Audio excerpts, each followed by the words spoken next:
We're live. Hi, this is John Firth with Darren Moss in the next installment of our live LinkedIn Live events.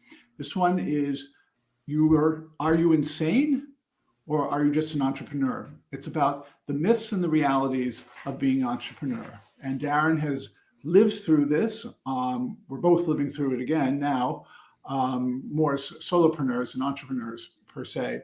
So I wanted to make it clear that today's discussion is about young entrepreneurs who at some point in their 20s make the decision or have the decision made for them that they're going to become entrepreneurs.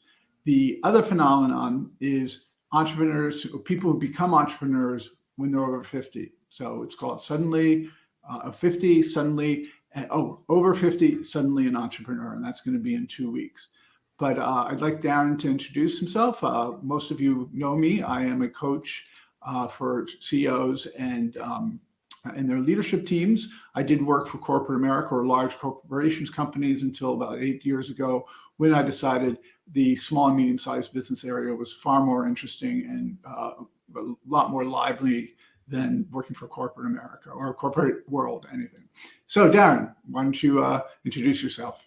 Hi, I'm Darren Mass, and as John mentioned, I'm an entrepreneur. I've been an entrepreneur since I was 9 years old. I'm having trouble hearing you suddenly.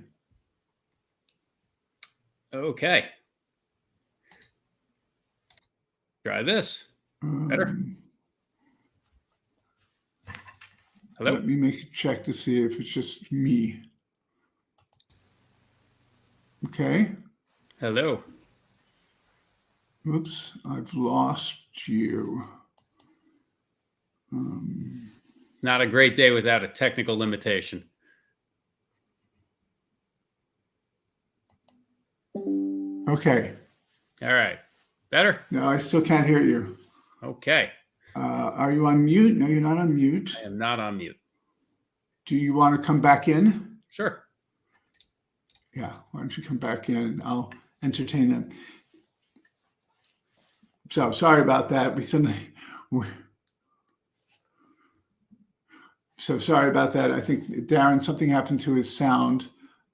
He's coming back in, and hopefully. Hello. There we go. There we are. The magic of the world. Yes. So I'll start over. I'm Darren Mass. As John had mentioned, I am an entrepreneur, a serial entrepreneur. My first entrepreneur foray was when I was 9 years old. And eventually I finally did something that succeeded in my late 20s and early 30s. And here we are today. Excellent. And we did a LinkedIn Live broadcast about a month ago called There's No I in Entrepreneur. And you'd like to spin that now to the next subject of today, which is? Oh, there is an I in insanity. And are you insane? And yes, the reality of an entrepreneur is you have to have a momentary lapse of insanity in order to either leave a really well-paying job or any job, or tell your family that, hey, I'm going to go out on my own because this idea that I have is so phenomenal, so much better than anyone else's. It's going to improve the world. It's going to make the world a better place. That's insanity. That's insanity. Well, I always talk about the Don Quixote effect, which is these guys and gals have all these great ideas and everybody thinks they're crazy because the ideas sound crazy.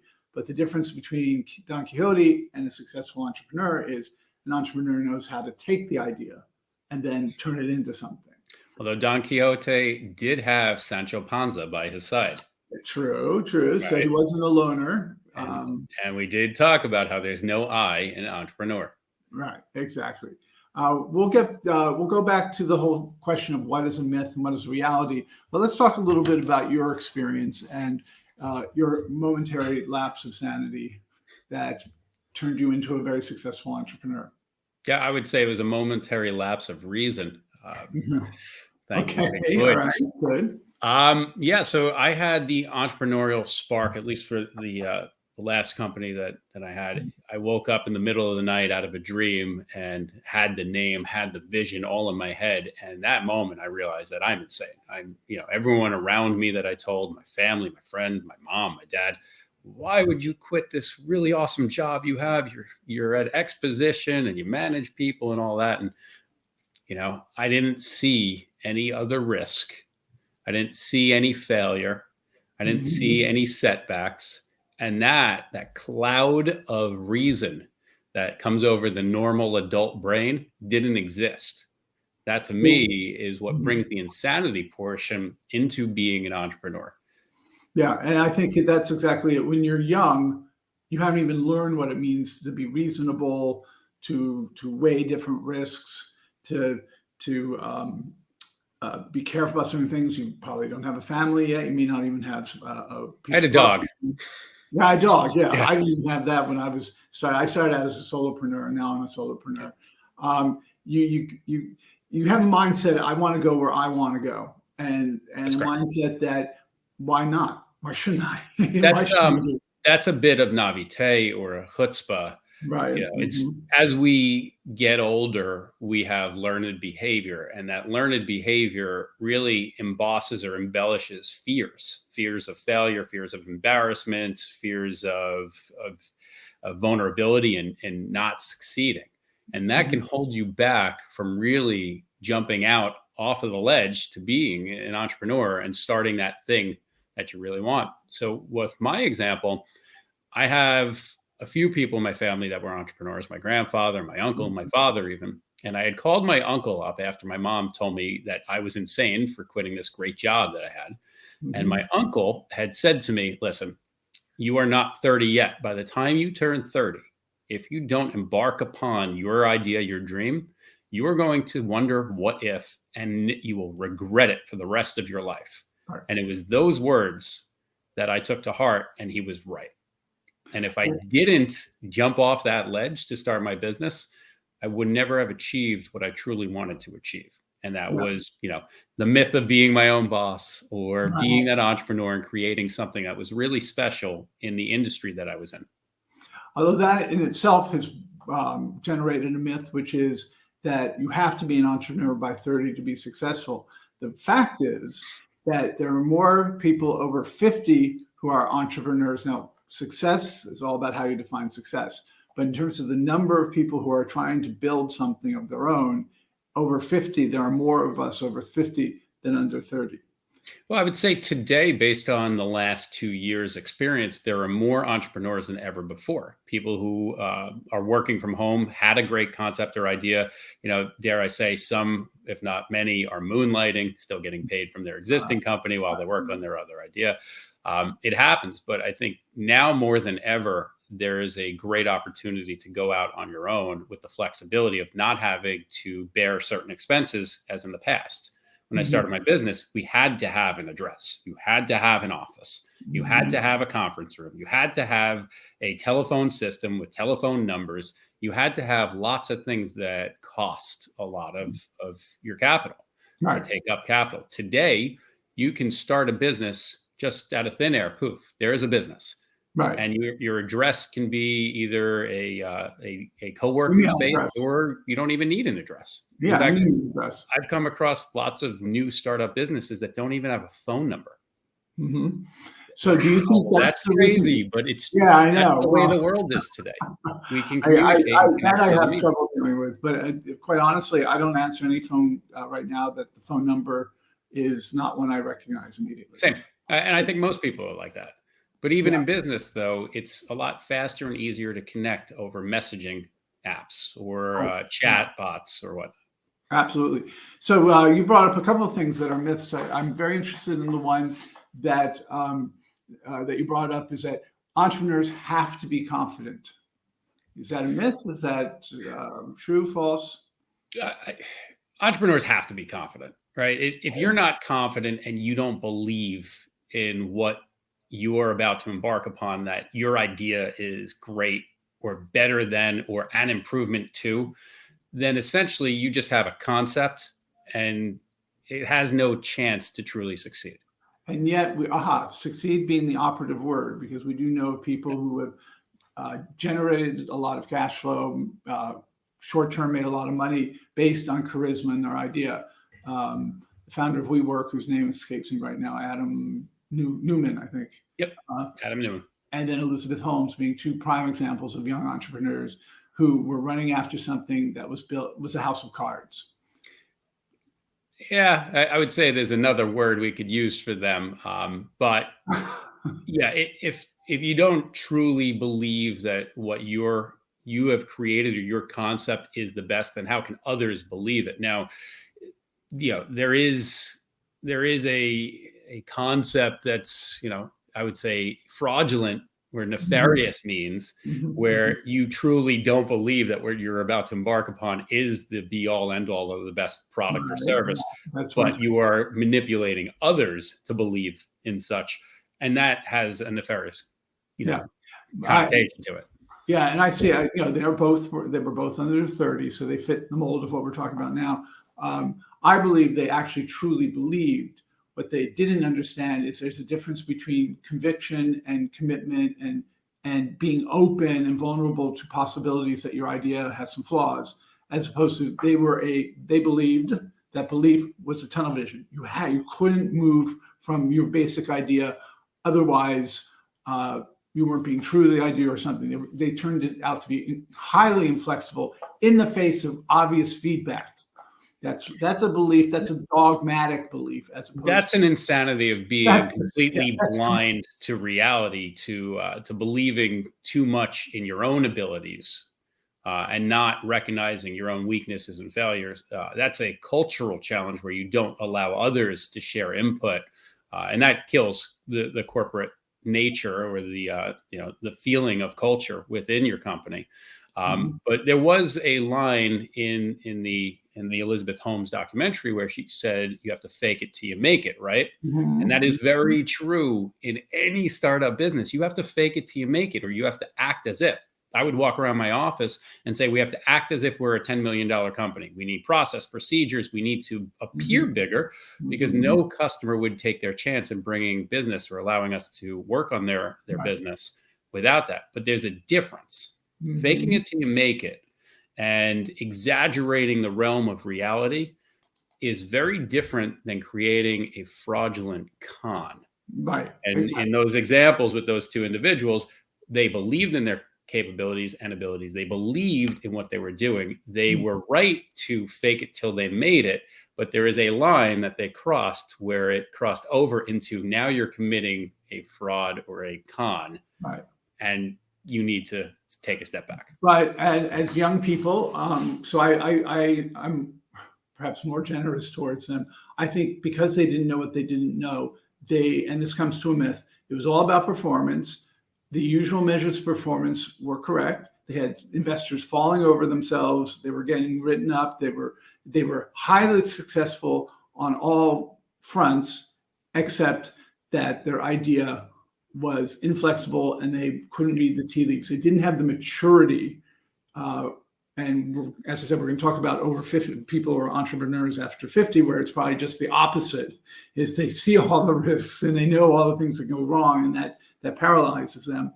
I think they were two individuals that got swept up in all the trappings of success, Yeah. but didn't have the experience, maturity, and the ability to look inside and to see warning signs that would make them go, great, all right, I just raised, I have a valuation of $9 billion, but the product still doesn't work.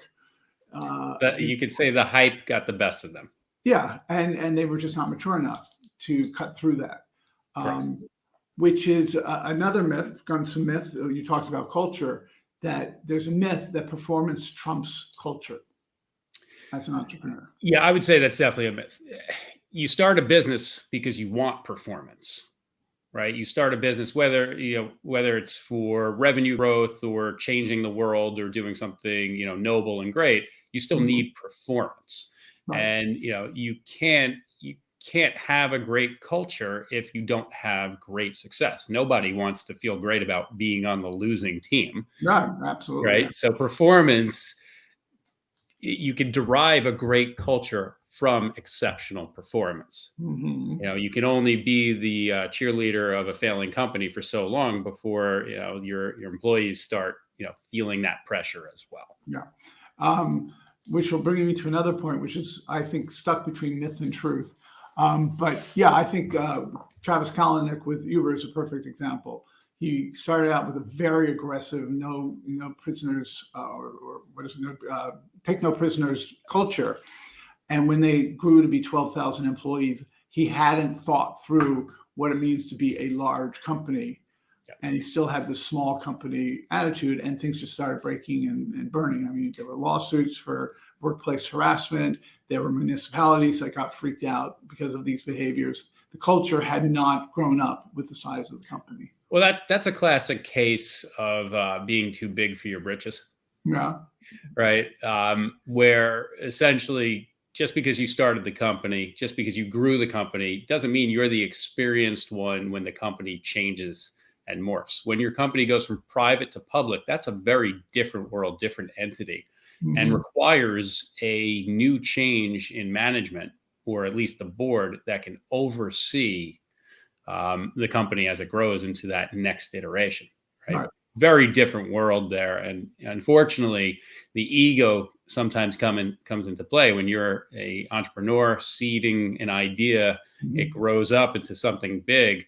All of a sudden, it's very hard to face the ego or to push back on the negative portion of the ego, which is, in that example, what happened.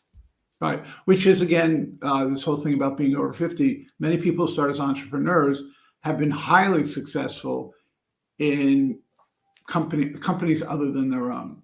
Correct. And then success not being successful, because there's always moments that are difficult, that where you think you're a failure, becomes that much harder because you've never actually really faced failure, where maybe not necessarily in the case of a 55-year-old, but certainly there's always a chance of an existential collapse, that you're not making money, that you suddenly have nothing to show for your efforts. Literally, you spend all the money. There's a greater than not likelihood as an entrepreneur for the first time, you won't make money. Right. Right. And if you do, if you're wise about it, you reinvest every dollar back into the company, and you won't make money for a while. For me, I didn't pay myself for a little over 3 years. I lived off of a credit card, an interest-free credit card. So I used tools that were out there, but every dollar of revenue or profit went straight back into the machine. I would hire people way before I would take a dollar.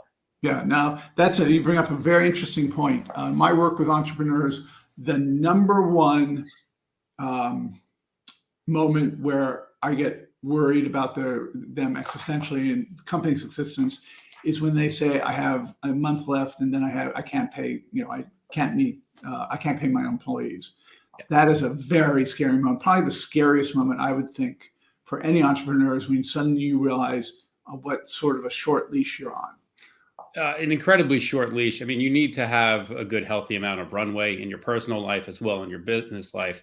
I'd say not every entrepreneur fully understands the mechanisms of business, right? They don't understand P&Ls or GAAP accounting. It's, for me, I didn't know what it was like to be a CEO, and I didn't know what it was like to be an entrepreneur. I had a great idea. I had found some great partners, and we just ran with it. And back to what you were saying, when I was young-minded, I didn't see the risks. To me, the worst case was moving back home with my parents, taking my dog with me, right? Or I go and get another job. There was not as much to lose, but that still is a level of insanity, because I had to leave a company that was doing exceptionally well, and I was well, regarded in the company, and I enjoyed the company. So here's another myth: entrepreneurs have to be fearless. Fear keeps us grounded. If you were fearless, you would touch the hot stove, jump out of a plane without a backup parachute. So you do have to have some fear. Fear is what drives us. So there also needs to be a sense of fearlessness. So that's kind of in the middle, true and false. Because you have to push past and ignore the fact that you're going to fail. At least once or twice, you are going to stumble as an entrepreneur. And that's good. We learn from those stumbles. We learn from failure. That's how we learn not to touch a hot stove, right? Exactly. See, with my kids, I tell them not to do something, they do it. I don't tell them not to do something, they learn real quick. That's what, well, in my case, I don't know if you've run across it with your coachees, but with the people I work with, there is a technique, if you want to call it that, of leading or letting them go to the edge of the cliff, look down, and then yanking them back right before. And that momentary scare finally, impresses upon them something that they otherwise wouldn't have learned. Yeah, if you think back at all the biggest learning lessons that you've had in your life, it's because you've either failed or recognized or remembered a historical moment of failure, and that helped steer you into the right decision. Right. You know, I've had plenty of those situations, and you know, I've seen too many bosses, managers, CEOs, parents, even helicopter too often.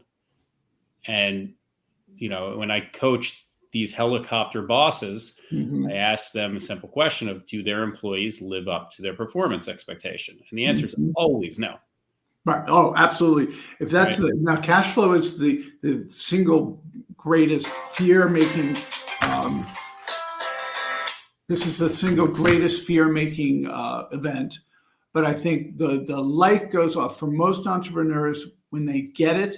They realize that they don't have the team, the people, either because they're not willing to pay for them or pay enough for them, or they just don't get the fact that it's the same everywhere in the world. Cream rises to the top. If you're not trying to get the best talent you can get, chances are you're either going to burn out because you have to do the work, or success will always elude you. Well, I think hiring practices are greatly flawed. Right?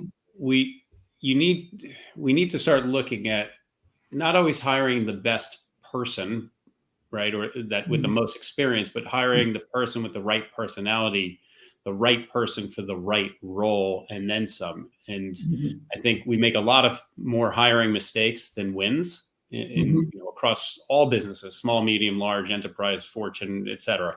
Every business makes hiring mistakes constantly, and you get it wrong more often than not. And you know, I've often looked at hiring off of culture as the number one way to disseminate a great employee, potential employee versus not. Right? You have core values within a company, and if a candidate matches those core values, then sometimes you might get it wrong. You might hire the right person for the wrong seat, but that is the right person for another seat. So I think hiring practices need to be amended a little bit, and I coach on that as well. Is how to hire the right person, not the right candidate for the specific role, but the right person for the organization. For the organization. And what I've discovered is inevitably, you know, people talk about cloning themselves. I think that's a myth, but I think people do hire people that they're comfortable with, that they like, that otherwise might have been friends, that there's some level where you have to have compatibility, because as the entrepreneur, and this is, I believe, is a truism, the values emanate from you. Now, you have to work through them, you have to think through them, make them very conscious, and there may be one or the other where you say, that is something I aspire to be more like that. But I think ultimately an entrepreneur is truly authentic. That's, I think, a truism. It's very hard not to be yourself as an entrepreneur. It's very hard not to be yourself in a corporate atmosphere, because you do have to modify behaviors to fit in to a culture that's not yours. When you're an employee, regardless of the role within any corporation, you have to camouflage your personality. Entrepreneurs that are successful exude their personality. Their product is tied to their personality. Their goal, their ability to succeed and push past opposition is all part of their personality. And behaviors. We know of several, you know, especially out in Silicon Valley, there are some what corporate America would consider very dysfunctional behaviors. Insane. In some cases, one could say just Steve Jobs had a good dose of insanity. But you know, we have sort of a codified series of behaviors that in corporate life are acceptable. I mean, I could say that 90% of core values across large companies kind of all look the same, because there is sort of standardized. In entrepreneurship, it's hardly standardized, and you get all sorts of types of people who are successful despite some very weird behaviors or insane behaviors. I want to take a pause here. We have comments. It's actually friends of mine or a former client and a fellow presenter on LinkedIn Live. That's Larry Reynes. And then former client of mine and good friend, Solomon Englander. So we know that we have at least 2 listeners right now. Although we don't have any questions, we invite questions. And let me just take a quick moment just to remind people of how to get in touch with me. There's my contact information, my email account, my telephone number, and this is my website address. And here's Darren's. Notice no phone number. Right. I was just going to say, consistent I'm with what him. you've been saying. Exactly. Um, let's go to some more. Let's go to some more myths. One of them is an entrepreneur has to, by nature, be a loner. So an entrepreneur that's a loner to me would be more of an inventor, right? You, let's just break this into an entrepreneur doesn't always make a great CEO and doesn't need to be the CEO. The entrepreneur is the visionary behind the dream, behind the concept, but that doesn't make them anything great other than, great concept. If you're going to be an entrepreneur that's a loner, then you're not really selling your story, your vision, your mission. And you really, I don't see a lot of success coming from entrepreneurs that aren't visionaries if their intended purpose is to grow a company or start a big corporation. To me, that's more of an inventor. I agree with the first part. I think maybe we have to make it a little bit more differentiated.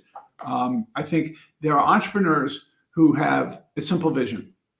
They're entrepreneurs. They may not be impacting the world, quote unquote, but who take an existing business model, decide they're going to do it on themselves. They may not even do it better. So but the vision they have is a vision of success with that model. They still have a vision. So let's be careful with it. You don't have to have a grand sweeping, I'm going to change the world type of vision to be successful, but you have to be able to stick to the vision you created. I've seen too many entrepreneurs, and I include myself in that, who can't focus on this, find it very hard to commit to that one vision. Suddenly other things creep up, especially if you have a failure, whatever you want to call a failure. Suddenly they start thinking the shiny object is over there and not where they had it. I had one client that was definitely was chasing after the shiny object instead of having the vision that this is the way it is. Flexibility enough to make it consistent with the marketplace and demand. But there can be entrepreneurs who lose focus. But I think we have to be careful of what we call visionary versus just simply knowing what they have to do. Well, more often than not, the visionary chases the shiny things, and you need the integrator to help guide that back and ground you. But entrepreneurs could also be, sole proprietors as well. Right? Solopreneur. Yeah. So you could be a solopreneur, which is an entrepreneur. Anyone who starts a business is an entrepreneur. Yeah. And whether they're a solopreneur or, I don't know, do you have a good word for the entrepreneur who absolutely knows he has to build and wants to build an organization around him? An executive. Or a potential CEO. Yeah, potential CEO, someone who has the vision, but the ability to, or at least the beginnings of the ability to achieve and execute on that vision. So you're really the executive or executor of the vision. But an entrepreneur doesn't need to necessarily be the leader of a company. There's the person that created the idea, the concept. That's right? Very important. If you look at Google, Larry Page and Sergey Brin created the biggest search engine ever, ran the company with guidance until eventually the company grew outside of their capabilities. And that's when they brought in Eric Page. Right. I'm sorry. No, Eric. I know who you're talking about. Yeah. I find on these things, like my capacity to remember names is very limited. Well, so now that's an example of where at some point on the road to building an organization and potentially becoming a CEO, sanity does have to somehow have its voice heard. And usually it's in the form of an advisory board, a board of directors, an outside third party that you trust, a coach, maybe even a friend. But that's totally an example of when sanity has to set in, is when you are not capable. And it's very often the case that, especially when a company gets sold to a private equity firm or what have you, or even an IPO, that executive cannot, or that entrepreneur just can't make the leap of faith. They can't change the way they're supposed to change. And that's when sanity has to, because if sanity doesn't intrude, or reasonableness, then they'll probably destroy the company. Well, that's where you go from being an entrepreneur with an idea and a concept into creation of the company and formation. And that's where you have people and processes, Right. right? And once you start papering people and processes, Mm-hmm. you now have to have a sane model in corporate structure. And regardless of how much corporate you want to let in versus not, if you're looking to grow a concept and an idea into a business, the corporate model has to ensue, at least to some extent, right? Yeah. And if not, you're grabbing in every direction, you're being pulled in every direction. There's no clear marching orders, and it's going to be a lot harder to achieve measurables for success. Mm-hmm. And that's where the sane part comes into in the business model itself that's created. Yeah, and that's why I call it "Are you insane?" Because that is a quick question. Because I know of a very successful entrepreneur here in Brooklyn. I don't want to allude to anything more than that, but I was going to work with one of his brand managers who fits. He was in charge of the P&L and strategic for that brand, and this guy owned a number of brands. And I walked in, I knew immediately I was going to have a problem. He absolutely would not. He said anything that smacks of corporate America, he doesn't want. Now, he was worth billions of dollars. I have to say, I haven't followed up in the last 4 or 5 years, but he was sure dint of will. But I also know that the industry he's in went through a major, major disruption right about the time that I was talking to him. This was 5 years ago, 4 or 5 years ago. I don't know how he's doing now. My guess is his will is so incredibly strong, and he's in a community that's very tight, that he's probably done all right. But that was an example of someone who absolutely would not listen. I mean, to the point where he really, I just could tell the interview, I was fighting for my life, and I figured he's not going to rubber stamp me to work with this guy anyhow. But he would not budge from the belief that that is the death of any company, is putting in these structures. So I highly disagree with that. I do too. Yeah, Totally. That's my fault with it. There is a fear of being corporate, and there's being too corporate and stuffy, where you can't share ideas and change a momentum without too much pressure or too many hurdles to jump through. That's not what I'm talking about. What we're talking about. We're talking about the fact the corporate structure. You need to have structure in your business. Granted, it doesn't need to be stuffy. You don't need to, you don't need to make it overbearing and difficult for employees to be employees and share ideas. Mm-hmm. But you need to have processes in place. If not, then you have employees with no roles doing anything, right? And everything. And that's not conducive to using people effectively. In a way, if you look at Henry Ford's model for the car, the production line, that was very successful because people had a role and a job. Granted, not the most exciting for the employee, but they did their jobs very well because they knew what they were doing. There was structure there. Right, every employee that you hire can't have the title of, head salesperson, right? Because then who's taking the orders and processing? You need to define roles, and that is a structure. Right. I believe it was also the automotive industry that introduced the concept of an org chart, a hierarchical way of organizing yourself. By sheer nature of having an org chart, you are now inviting corporate notions and concepts into your business. So I think we get too afraid of that word. In fact, I looked at my company as not being very corporate.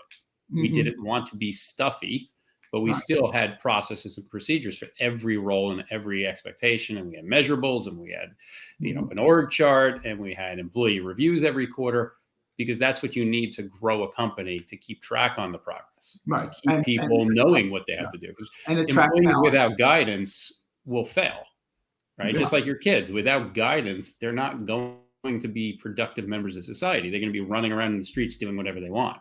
Kids need a bedtime at some point. And again, kids running around the street, there's a date. They may, again, it's these trappings of success.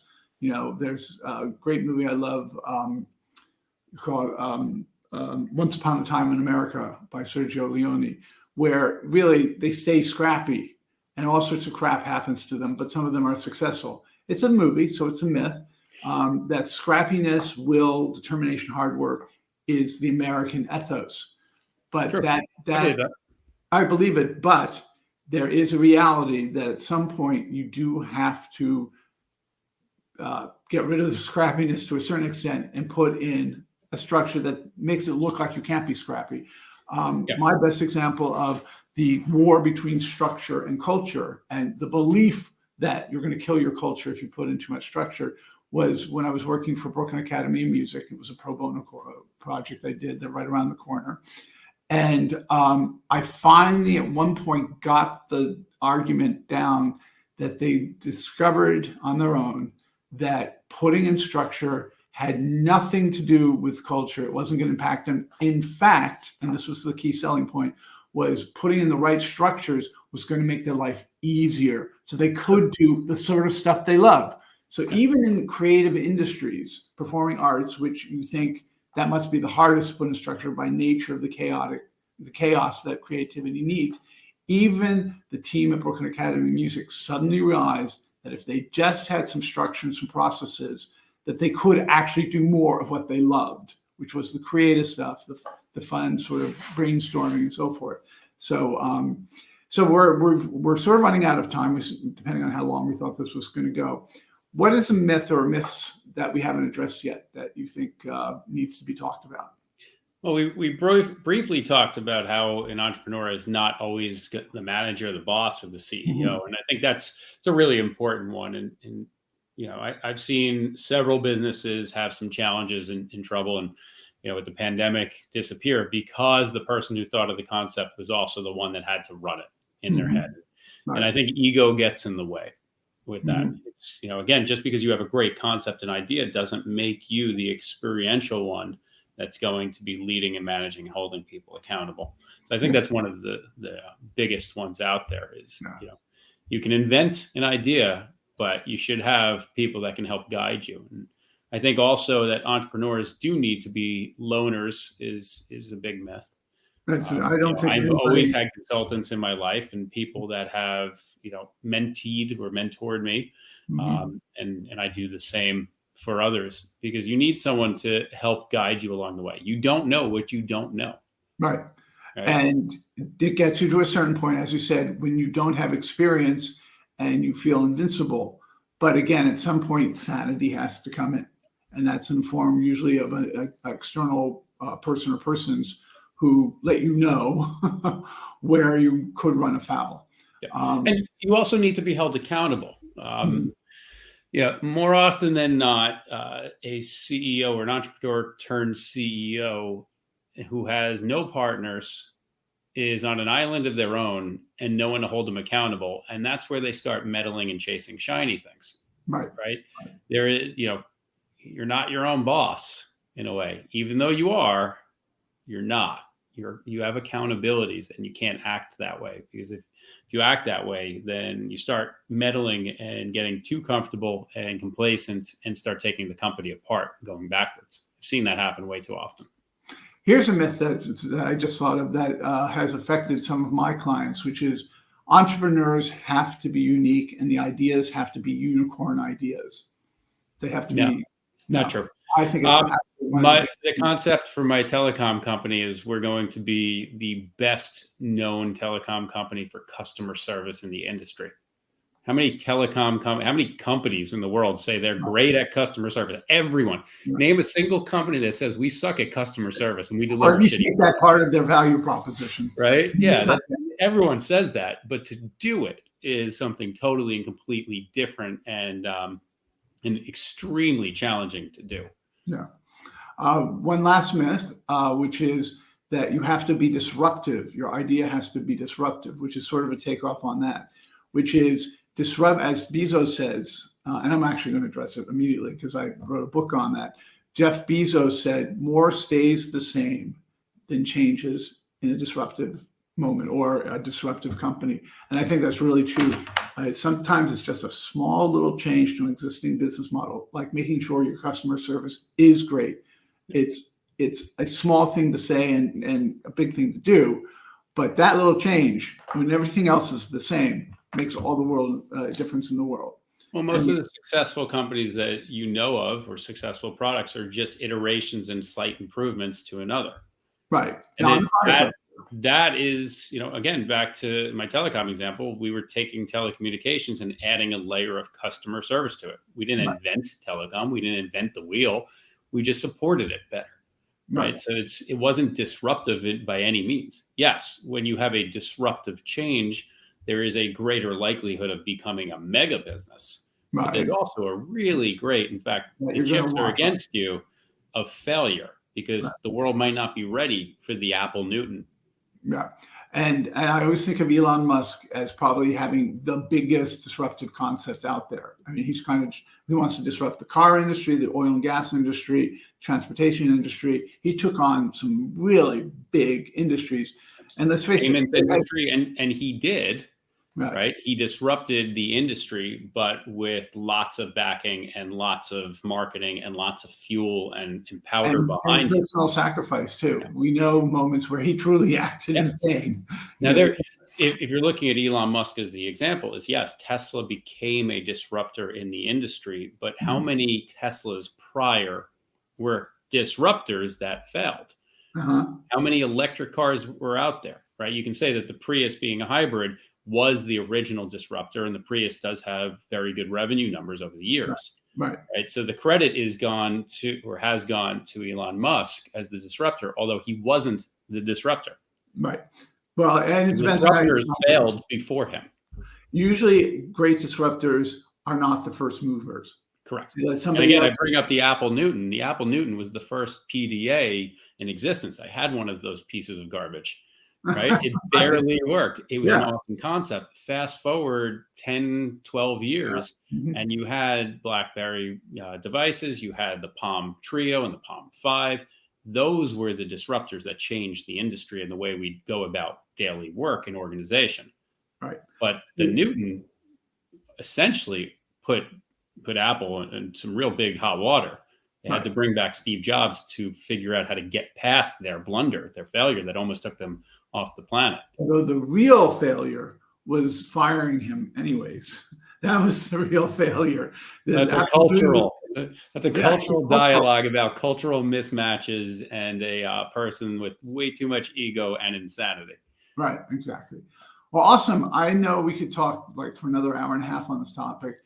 We have already discussed doing a follow-up to this. It's probably going to be around this thing of entrepreneurs having to work within ecosystems and accept the fact that they aren't their own boss, because we touched on quite a lot of points. So that will be sometime in May or June. Our schedule is fairly full right now, but Darren's always been a source of inspiration to myself and wisdom.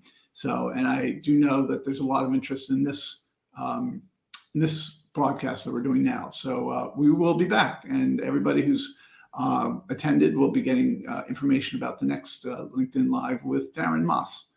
So thank you, Darren.